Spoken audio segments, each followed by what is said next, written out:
Assalamualaikum warahmatullahi wabarakatuh. Kami dari kelompok 3 ingin menjelaskan tentang reinforcement learning. Next.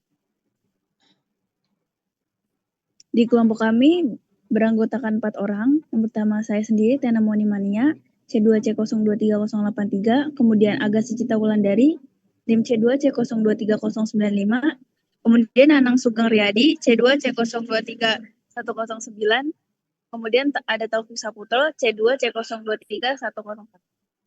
Next.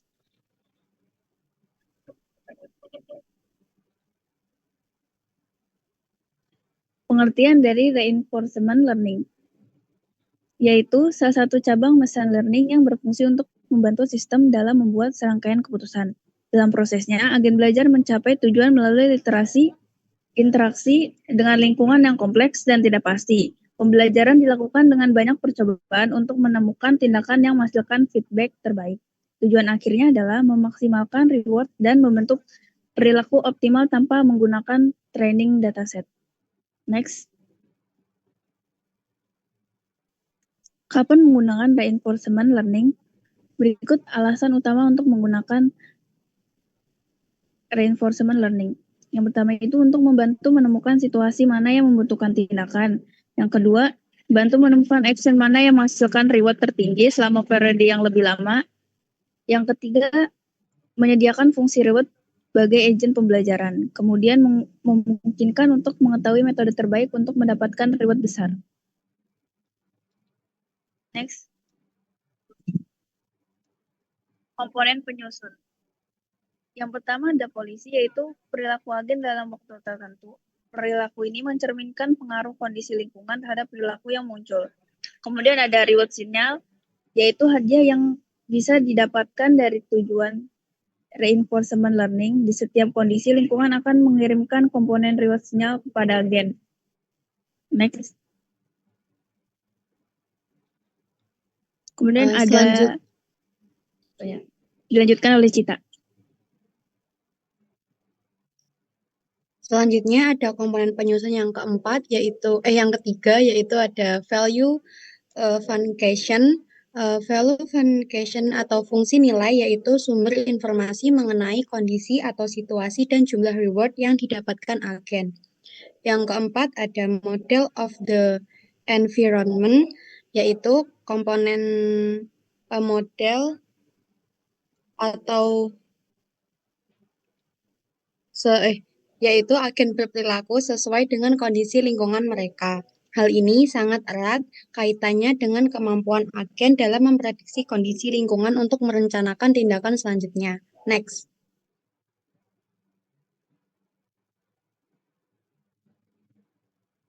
Kemudian ada istilah dalam reinforcement learning.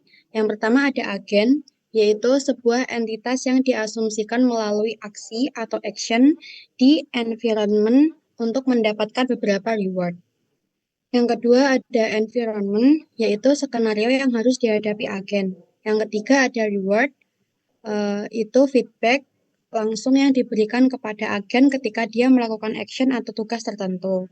Ada state, yaitu keadaan mengacu pada situasi saat ini yang dikembalikan oleh environment. Kemudian ada policy, ini adalah strategi yang diterapkan oleh agen untuk memutuskan action selanjutnya berdasarkan state saat ini. Kemudian ada value, diharapkan feedback jangka panjang dengan diskon dibandingkan dengan feedback jangka pendek. Next.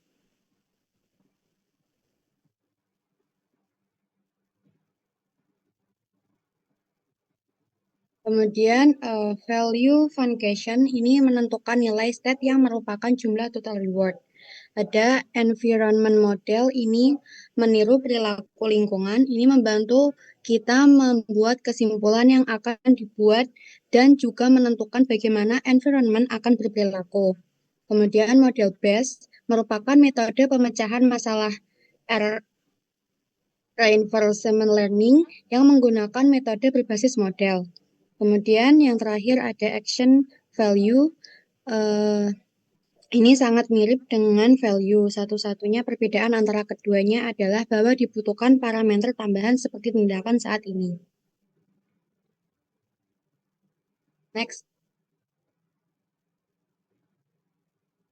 Selanjutnya akan dibacakan oleh teman saya. Kemudian ada kelebihan dan kekurangan, yaitu kelebihannya fokus pada masalah secara menyeluruh. Selanjutnya ada berlangsung di lingkungan dinamis. Yang ketiga, tidak memerlukan tahapan pengumpulan data secara terpisah. Kemudian kekurangannya, proses pembelajaran kompleks dan memerlukan banyak percobaan. Kemudian butuh waktu lama untuk mencapai hasil optimal di lingkungan yang berubah-ubah. Kemudian yang terakhir ada beresiko tinggi saat belajar langsung tanpa simulasi. Next. Kemudian ada cara kerja reinforcement learning. Selama proses training, komputer dituntut oleh algoritma untuk melakukan kegiatan trial and error. Mirip seperti anak kecil yang belajar berjalan, setiap kali percobaan trial dan error dilakukan akan ada feedback untuk komputer. Feedback dari aksi atau action sebelumnya akan digunakan sebagai panduan sekaligus peta untuk melakukan aksi selanjutnya. Next. Kemudian ada contohnya, pada kasus kucing di samping, kucing adalah agennya yang berada pada environment.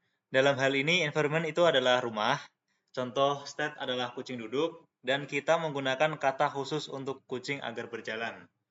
Agen kita bereaksi dengan melakukan transisi tindakan dari satu state ke state lainnya. Misalnya, kucing berubah dari duduk menjadi berjalan.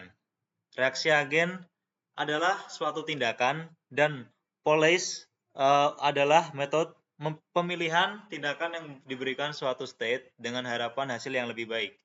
Setelah transisi, kucing mungkin mendapatkan reward atau penalti sebagai imbalan. Next. Kemudian ada cara kerja program kita, yaitu yang satu, inisialisasi awal. Dan di sini ada pgame.init yang menyiapkan tampilan game pada Python. Kemudian ada layar berukuran 400 x 400 pixel. Kemudian ada objek penting dibuat. Satu, agen, yaitu pesawat biru di bagian bawah layar. Kemudian ada enemy, yaitu musuh merah di bagian atas layar. Kemudian ada bullet, peluru yang ditembakkan agen. Kemudian ada skor, nilai poin yang didapatkan jika musuh terkena peluru. Oke, contohnya seperti ini ya. Ada demonya di sini. Nah, ketika agen mendeteksi ada suatu objek atau musuh di depannya, yang di sana ada objek merah di sana, dia akan menembakkan suatu peluru. Dan jika peluru terkena objek tersebut, maka akan objeknya akan berpindah tempat, kemudian skornya akan bertambah. Seperti itu ya teman-teman. Oke. Next akan dibacakan oleh rekan saya selanjutnya. Selanjutnya yaitu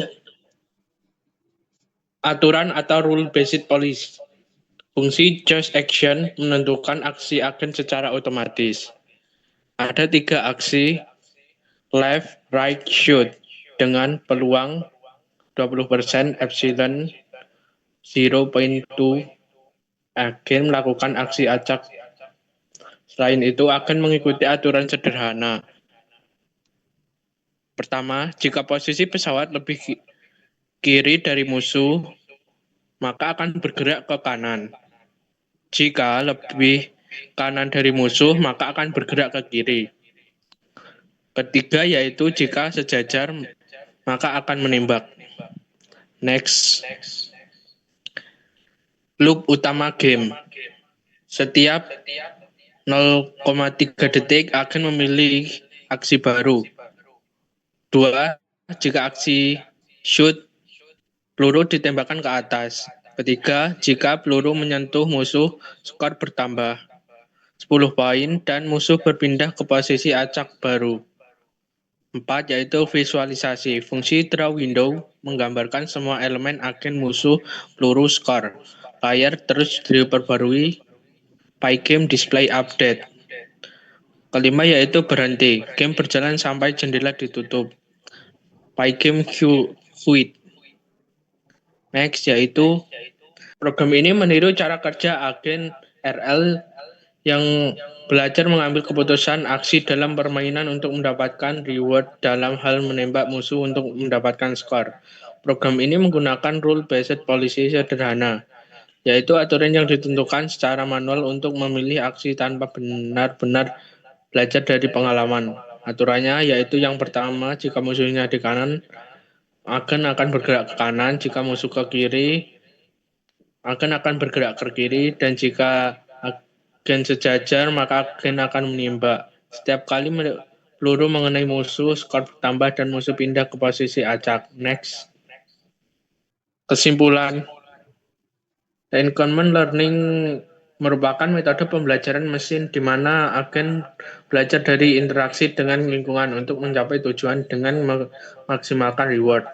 Proses ini melibatkan 4 komponen utama, yaitu policy, reward, signal, value, function, dan model of the environment yang membentuk perilaku optimal agen. Reinforcement learning memiliki keunggulan karena mampu beradaptasi di lingkungan dinamis dan menyelesaikan masalah kompleks tanpa memerlukan data pelatihan langsung. Namun proses ini membutuhkan banyak percobaan dan waktu untuk mencapai hasil yang optimal, serta berisiko tinggi bila diterapkan tanpa simulasi lebih dahulu.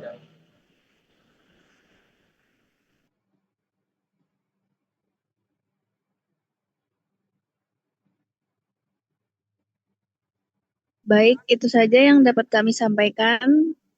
Kurang lebihnya mohon maaf. Assalamualaikum warahmatullahi wabarakatuh.